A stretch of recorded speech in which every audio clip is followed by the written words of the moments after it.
Hello, everybody, and welcome to the Something Something podcast. My name is Eric Kasloff, and with me, as always, is Larry Sands. Say hello, Larry. Hello, everybody. See, I threw you off there, didn't I? Yeah, I was wondering which response you were going to go with. I know. See, you got to keep them guessing, Eric. You got to keep them guessing. That's what brings them back for more, right? Exactly, yeah. Well, I would hope Good. it's our witty banter and our guest and not just the way we open the show. I would hope so, too. And I would tend to agree that I do believe it's our guests and our witty banter, our witty banter, whatever Larry, you just said. How has your week been, my friend, since we last chatted? Let's see. It's been pretty good.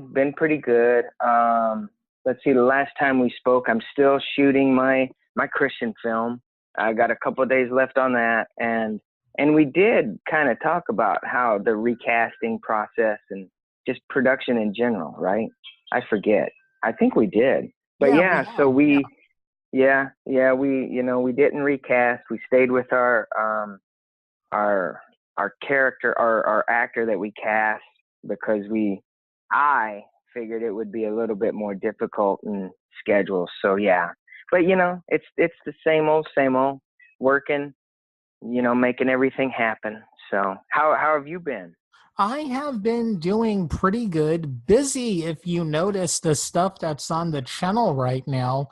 There are 3 videos that I am really proud of. The first off is me and my good buddy Dylan, otherwise known as Slasher Movie Reviews, did a trailer breakdown of the new Halloween movie.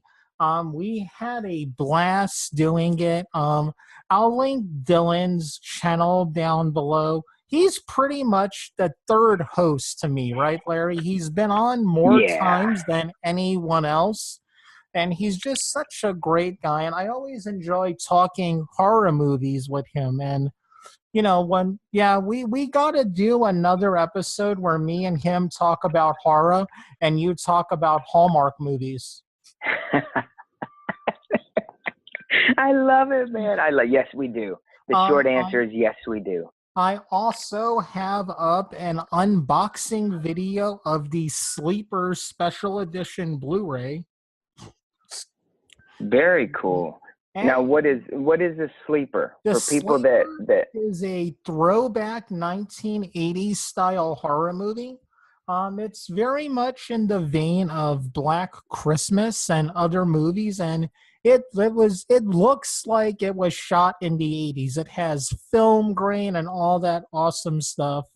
And there is also a VHS tape unboxing up on the channel right now, because that's one of my new hobbies is collecting old VHS movies.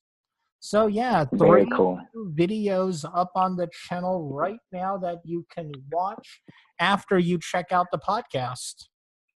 Very nice. Very nice. How is the writing coming? The writing is coming along great for Hillsborough Road. I finished my note-taking process last night, which means later on tonight, but definitely tomorrow, I'll be doing a little bit more thorough note-taking. And then after that, I am going right into writing the 3rd draft, which is really, to me, the 2nd draft, if I had to be honest, because the 1st draft did not take place in the 80s. But hey, that's very cool. I'm sorry to interrupt you, but did someone else just walk into your studio? And I think they did.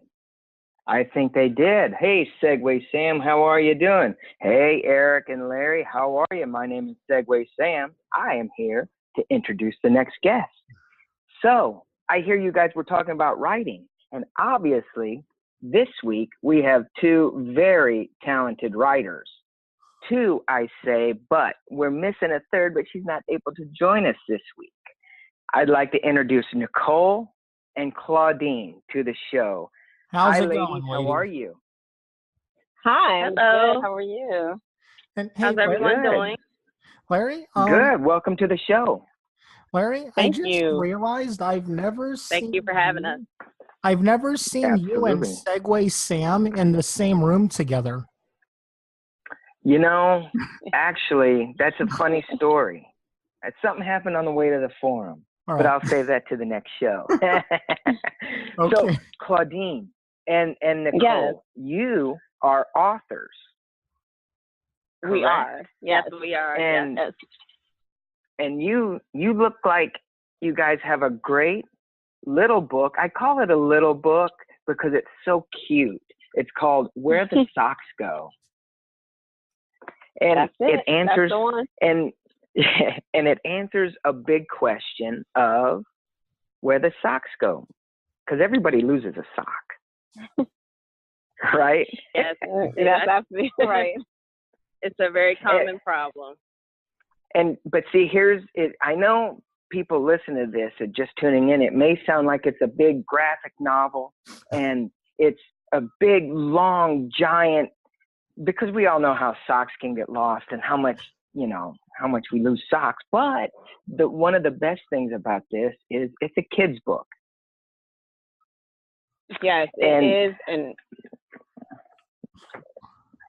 And I'd like for you guys to tell me, how did you guys come up with the idea of a kid's book?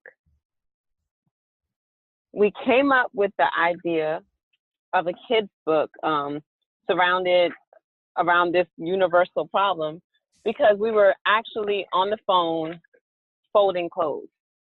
And we were literally frustrated with the fact that we always lose socks. And we're like, go into the washer, but they don't come out the dryer. And so we were laughing and joking about it. And then we decided to, we should do a project around it. And we were like, what's the best thing? What should we do? And we really just came up with it just like that. Oh, let's write a kid's book about where the socks go, or what happens to socks when you're, when they disappear. Yeah. So as cliche as that might sound, that's literally how it came about. Well, I can almost tell you there's people out there that's going to go, you know what? I need this. I don't care if it's a kid's book. I really do want to know where the socks go. That's great. We're hoping so. We are hoping so. From the synopsis alone and the artwork, it definitely felt like something I would have saw on Reading Rainbow when I was a kid. So I am hooked right away onto this thing. I'm really going to definitely buy a copy of it soon. Thank you. Thank you. So you guys, you had this idea, and because a lot of people, this is a creative podcast, and, a lot of people have ideas, but they don't know what the next step. So you guys had this idea on the phone. What do you do next? So after we, pretty much created the idea and said, hey, we can make this into a children's book. It could be very fun. It could be very whimsical. We started to just conceptualize the scenarios of how a sock can go missing. And so once we started doing that, our imagination just began to really go wild, and we started to come up with these different scenarios and say, hey, a sock can go missing like this, and it just really took off from there. And we were just having a fun, good time with this whole situation. Now, I know this is a crazy question, but do you guys have kids? We do. Yes, we do. Okay. So this is obviously, you guys created it, but did you have any kind of collaborative effort between you and your kids? In terms of coming up with the book, or even proofreading the book, or even proofreading and looking at the artwork. Actually, yeah. We did. Well, in terms of, we read the stories to them. And when I read the stories I have 4 kids, so they're aged 13, 12, 9, and 3.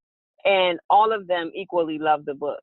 So I would read it to them, and they will want to keep, hear the next story, but that's before we had the artwork. So now that the book is illustrated completely, like my 3-year-old, she just stares at it. She flips through the book and she looks at it, and, and it was really interesting to see how interested she was. It kind of gave us a gauge as to what other children, how they would react to the book, because she has no idea. Well, she knows now, but at the time she didn't know that I wrote the book. I told her, I don't know if she fully understands, but it was just a book to her, Yeah. And even reading it to her without the artwork, she wanted to see. Mommy, I want to see, but like there's nothing on the laptop but words. So it was really intriguing to see how they would react. That's right. And I cool.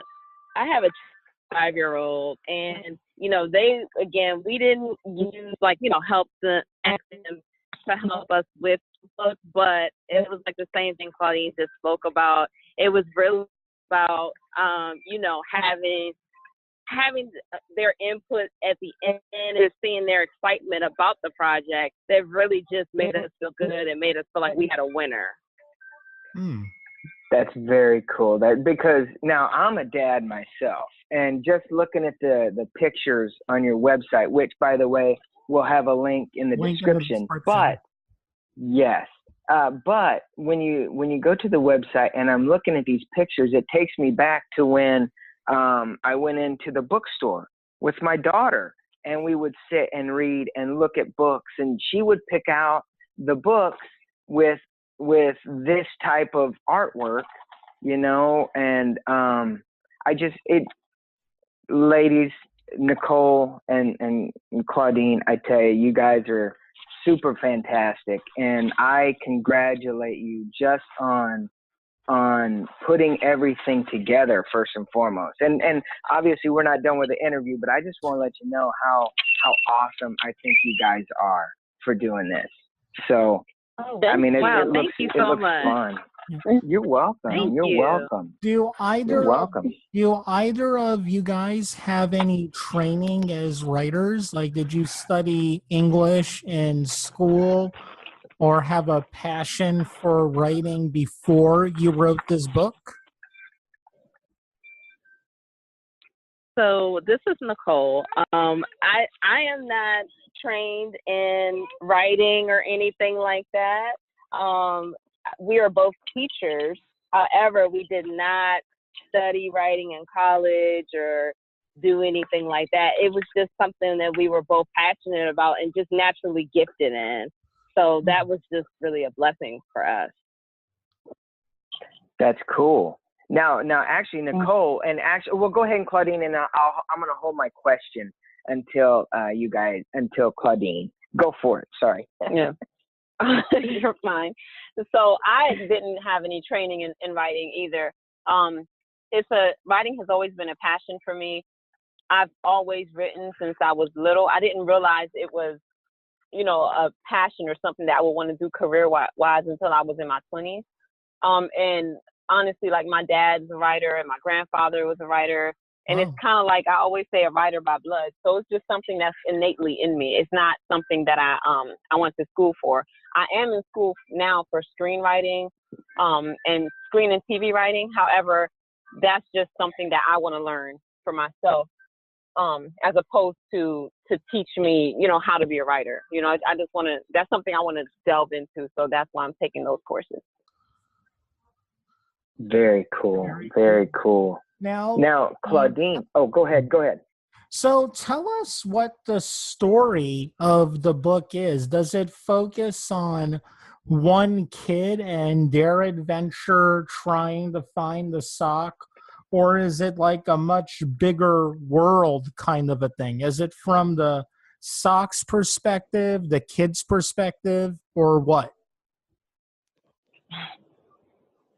So there's actually 5 scenarios. So there are different children, and the way we set it up is that there are 5 children from 5 different cultures, just because we wanted to show how how universal this problem is. It's not just in America; it's everywhere.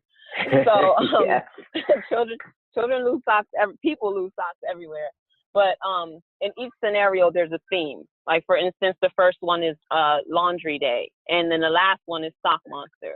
So in each scenario, there's a story. The child, the socks are very naughty, so they're evading the owner, which is the child, in each scenario. And in each scenario, there's a parent who doesn't believe the child. So that's basically the setup. And in each particular scenario, there is a story leading up to what happened to the socks, you know, where it is. And the socks are kind of, throughout the book, you see them hiding and smiling and playing and things like that. So that's pretty much how that goes. You know, Wow, very cool. Great about this, it's a silly, you know, it sounds silly and great, but a lot of kids are, from what I think, are going to look at this and see kids from different cultures, and, you know, a simple thing like a sock missing will make kids understand, you know, people on the other side of the world have the same small problems like me. Was that one of your goals in having it be, you know, people from different cultures? Yes, that was our main goal. We wanted to show, I mean, you know, because with this book starting off, of course, it's going to be in America, but we really just wanted to showcase how this is a global, it could be a global issue, and how we are more alike than we are different. And that although we are in America, someone in Asia and someone in Africa, and just different places around the world can have the same issue. And how, you know, it may seem like we're very different, which we are, because we're all from different places and different cultures, but we are alike also. So we really wanted to showcase that and just have fun with that, and really just showcase a multicultural side for children in America. That's super fun. But it's a good idea too, because, you know, with the reach of the internet now, and, you know, I mean, kids are kids anywhere and everywhere. So it's a good idea. Kudos to you guys. Nice. Thank you. Nice. Thank you. You're Thank welcome. you. You're welcome. Let's go back to when you guys did you guys have any hesitation going, oh no, we don't know how to write, maybe we shouldn't do it? Or were you just like full on, let's go do this thing? We didn't have any hesitation like starting out. So when we started the book, we were really like, come on, let's do it. We honestly underestimated the project. We thought it was going to be something that we could knock out really quick. And we had a hard time. Yeah, we really thought it would be like, okay, we'll write this in a month or publish it next month. We really thought it was going to take a lot less time than it did. And we had a hard time scaling back the scenarios. Like, we could go on and on and on and on about each scenario. You know, like, we could probably have a story within itself, you know, a book within itself per scenario. So we had to exercise restraint in that area. And then, like, you know, getting it illustrated was a process. And then after that, you know, formatting it and publishing, everything was a process. But we didn't ever really think we should stop, but we did get frustrated throughout the process. It seemed like it would never be done. So, you know, I guess it's not hesitation. It was just frustration. But we really knew that this would be a good book. And we knew that it would be something that would appeal to people everywhere, young or old. So we have to do this, because we have to do this because we have to get this story out, because it's something that's so common. I think a lot of people will relate to it. You know, whether you are a teacher or a mother or just a person. So we knew we had to get it out. Yes, very cool. You know, let's go, because obviously, you know, we like to pride ourselves, Eric and I, on interviewing everybody, and obviously you guys have a finished product, and from anybody's standpoint, from the outside of the creative, you know, everybody, and then let me rephrase that, everybody that is anybody is creative in their own way, but if you decide to pursue like writing, being an author or filmmaker, and you put something out and then people watch it, they just assume, oh wow, man, that's really easy to do. But but I love watching like behind the music and when that was around and behind like, you know, all the behind the scenes stuff. And that's what you guys were just talking about is, see, you guys make it look so easy. People just assume, oh, it came just like, you know, just like with a snap of your fingers. But, and but that's the one thing that I like to hear is who was the biggest cheerleader between you? And now, actually, I know, you know, you have a third author that helped you co-write this stuff. So, and maybe you could speak with her or about her with this, but who was the biggest cheerleader? And what was that like? And yeah, does that make sense? It does. Yeah, it does. I think that that role switched a few times. I don't think that one person was the constant cheerleader because let's just say, you know, myself, Nicole, you know, maybe in the beginning I was the biggest cheerleader and then I would get frustrated or get, you know, feeling low about the project. And then Claudine would pick up the baton and say, hey, you know, come on, Nicole, let's get out of this funk. Let's get to it. So the roles were switched. It was not just one person. And with the other author, Jocelyne, she was also, you know, encouraging as well with trying to get things done with the project. But definitely the roles switched. Would you agree, Claudine? Yeah, I do agree. So we have, with writing, we have this thing. I always say we're it's just meant because we write together flawlessly. Like we always pick up where the other left off, or where somebody falls off with an idea. Someone else has a bright idea, or else sometimes we all have an epiphany at the same time, and it just fits. I know it seems difficult for three people to write together, but we do it seamlessly, and that's a blessing. Very that is much definitely. So. Now, Yes. the two quick things I want to say is first, again, huge kudos for starting something and finishing it. And to everyone listening, there's two types of people in the world when it comes to friendships. Kevin Smith always says this. There's there's why people and why not people. Why people would look at it and it's like, why should we waste time writing a book? That's hard work. But then there's why not people where they say things like, hey, why not write a book about, you know, missing socks? What's the worst that could happen? We miss a couple hours of TV.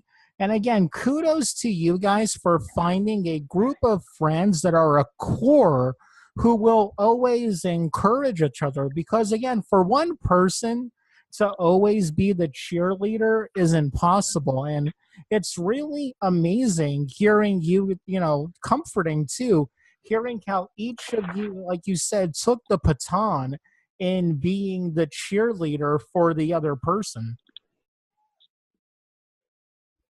Thank you for that. Thank you for that. That was so encouraging and supportive. Thank you. And the other You're thing, welcome. when it comes to writing with a group, it does help a lot of times for like multiple stories, because in TV, it's always a bunch of writers. You know, there's the writer's room. And now for me, it's hard to write with other people, mainly because the stuff I write is so specific for a genre. But when you can find someone you can bounce ideas off of and you're working as a team, that's always a huge, you know, weight lifted off of you in a lot of ways. That's true. I definitely agree. And sometimes we fall into that, like getting discouraged sometimes, or even experiencing writer's block, if that's a real thing, you know. Then you have the other partner there to pick up, or to, you know, encourage you, or to say, hey, you know, let's do this. It's not that big of a deal. Nicole is really, really, really, honestly, she's really, really, really good about that, about being positive and always seeing the light at the end of the tunnel. So she's very encouraging in that way. And I couldn't imagine writing without her. Like, say if this was a project that I tackled on my own, I might still be writing. You know, it might not be finished right now, or I might still be in illustration or whatever. I might still be in a step of the process. So it's really, I mean, it's like you have those people there to kind of hold you accountable, you know, to finishing, to the end goal. And sometimes when you're doing it on your own, you know, you use every excuse in the world. Oh, I'll get to that tomorrow, or exactly. You know, there's no deadline. So it's honestly, there's pros, and I guess there could be cons. I can't think of any right now, but you know, the pros are plus. Very much so. That's like with me and you and the podcast, right, Larry? Because I know for sure if it was just me trying to do this on my own, I think one episode would have been done in 2 years. Well, yeah. And I mean, you know, that you just summed up why people, whether it be filmmakers or authors or musicians, that's why when you find a good core group of people that you can bounce ideas, but not only bounce ideas, they give it. It's like being creative with a partner. It's like playing a tennis match. You know, you've got to have that partner serving back to you, and you serve it back. Now that doesn't mean that you guys, you know, get a little frustrated, and I say you guys, but me too, you know, and there's a lot of times that Eric has talked me off a ledge. I kid you not, you know, about stuff. And there's a lot of times Larry's talked me onto a ledge. That's right. but that's what that's pretty good, Eric. Over 20 years of friendship. If we're not insulting each other, we're not talking. That's right. It's so funny, but it's so true. It is so true. How long has the process been from? Well, I guess from. See, I don't know if we want to go from the first idea or when you guys actually got together and started writing and sending back ideas back and forth to where we are today. Yeah, it was about 2 years, right, Claudine? I can't remember if it was 2015 or 2016, but it was about, I guess, 2 to 3, maybe 2.5 years. It took us to, from actually having the idea. We didn't start right away. I can't remember the amount of time that it took us in between to begin, because we started brainstorming, but we didn't start writing instantly. So close to 3 years. It's been a while. It's taken a while. And to be fair, though, we weren't on the project consistently, so we kind of did it in spurts. But for the most part, we did keep on it, just not back to back to back. Like, we wrote it, and then we took some time to find illustration, and then we began that process, which took a long time. Illustration took a while. Nicole, do you remember how long? Yes, the process was pretty long. I would say 6 months. Wow, for the illustration. Wow. Because we were very particular. It was a lot of, right. We were very particular, and we had a lot of revisions. So, and with it being 5 scenarios, and, you know, with it being a children's book also, we knew we needed a lot of illustrations to really get the concept across, to really get the message across. Because, you know, not just children, but people are visual, period. And especially with this day in society, with technology, everything is just quick. You have to grasp quick. I mean, it's all about what you're showing, what you're giving them. So we knew we needed some great visuals in this book. And so we were very particular and meticulous about each and every illustration. And Claudine and I are both very, very detail oriented. So it just took a very long time, because we would literally pick at every little thing, like, this needs to be fixed and that needs to be fixed. But we are thankful. we are very thankful for having a wonderful illustrator that worked with us. He's awesome. And he was very, I mean, each, critique we gave, he fixed it. And he didn't, have an attitude, or he didn't take it personally. So he was very great to work with also. I gotta say, along with that, before I get into my question, one of my favorite things about being a filmmaker is getting to tell people, hey, listen, you did a great job. You just need to do this to make it better, but it's perfect. You just need to do one more thing to make it more perfect. Right. So now, when you're doing one thing and your family and friends associate you with that, and you drop a bombshell on them that you're going to do something different, there's usually a little bit of shock. Like when I told my family, hey, family, listen, I don't want to go to Bible college anymore. I want to go to film school. I got a lot of, hey, wait, what are you doing? Wait, why? Yeah, no. I just feel like God wants me to make movies instead of preach the gospel. It's pretty much the same thing. I got a lot of, and horror movies, Eric? Yeah. I got a lot of, wait, what are you doing? Are you sure? And should we call a doctor? So when you told your family, hey, listen, we're going to start writing a book, what did your family members have to say to you about that? So we have learned along the way. People have our family, first of all, like our parents are now, I should say, they're supportive more so than not, because they've seen our process. They've seen where we started from, and they see us diligently chipping away at what our goals are. My father, like I mentioned, is a writer, so he's all for it. And my mom, she is entertained by she was very entertained by the socks. She wanted to see the illustrations. She wanted to see, she thinks the stories are hilarious, so she was entertained, but it has not always been like that. When we started out writing, we've been doing this, we've been at this goal for about, maybe, Nicole, would you say 10 years? I don't know. Yes, I would say, yeah. But I would say 8 to 10. Yeah, it's been a while. We've been, not this particular project, but just writing in general. So we learn not to say anything to people about what we're doing, because people are very negative. They can still, well, are you sure you want to do that? Because, what about how, right. And they say, what are you going to do for money? Or, it's just so, it like shuts down what you want to do before you even get to start. So we just kind of do it, and then we show instead of tell, but before, that was discouraging to us.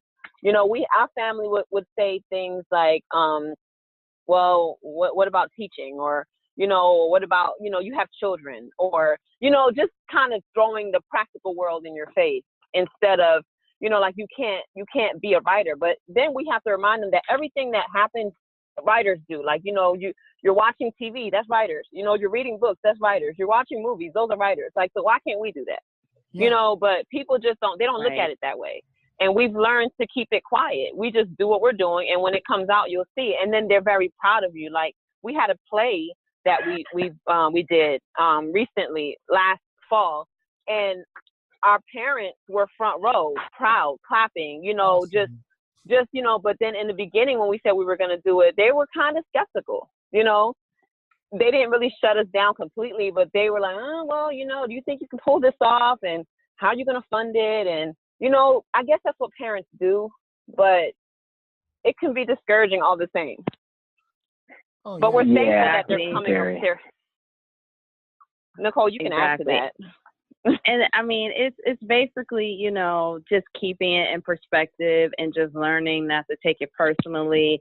And I'm not sitting here saying that was the easy process. That was not an easy process at all. In fact, it was pretty difficult to hear those kind of things like, well, don't quit your day job, and, things like that. And to take it as, they just don't get it. We have to show them. And so once we started just showing action and just moving differently, not saying, well, hey, I had this idea, because, as a creative, you get ideas all the time. I mean, especially if you're in that creative flow, you're going to, these ideas just pop like popcorn. And, people who, like you said before, that was a great way of saying it. How you said, everyone's creative in their own way. It's just how they show it. People are more creative than others. And so they're not going to understand, like, people who are very creative are getting ideas all the time. So we were at the point where we were just sharing all of our ideas, like, oh, we want to do this, and oh, we want to do that. And, we were really kind of being looked at like, okay, I don't know what they think is going on here, but they need to focus on teaching and focus on their day job and, things like that. But like Claudine said, we had to keep it in perspective and just keep following our passion, keep working, keep creating, keep writing, and just, we could show you better than we could tell you. Yes, that's so much. And you do learn as you get more and more into the creative project or working with different projects, that you just got to go, oh, I've been busy, because it's tough enough. It's tough enough wrestling with yourself over being creative and should I do this? Should I do that? Why? And, I mean, obviously, like, at least for me, I think, man, do I really want to do this? I could be really making so much more money at doing fill in the blank. But then you're like, but if I do, if I go for a regular job, then what do I do? It's like, and it's, so I just, It's ladies, like, girls. Do you remember when I was looking up weird jobs and how they pay way more than filmmaking? Like a lighthouse watchman pays more than an average independent filmmaker will make in a year. Wow. So, it just, you've got enough questions already, and you don't need somebody else, namely your family or your close friends, going, hey man, you guys don't need to do that. Why do you guys need to do that?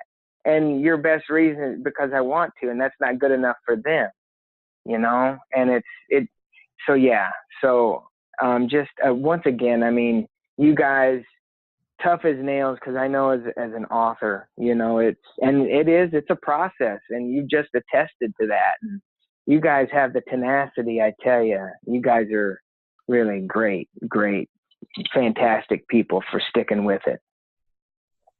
So thank you for sticking with it. You're welcome. Now, what in the grand scheme of things? So this is done. What is the next step?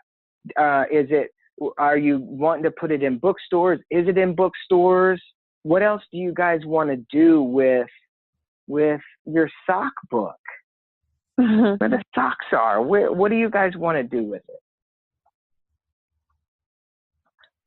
So the dream is, of course, for, our book is on Amazon.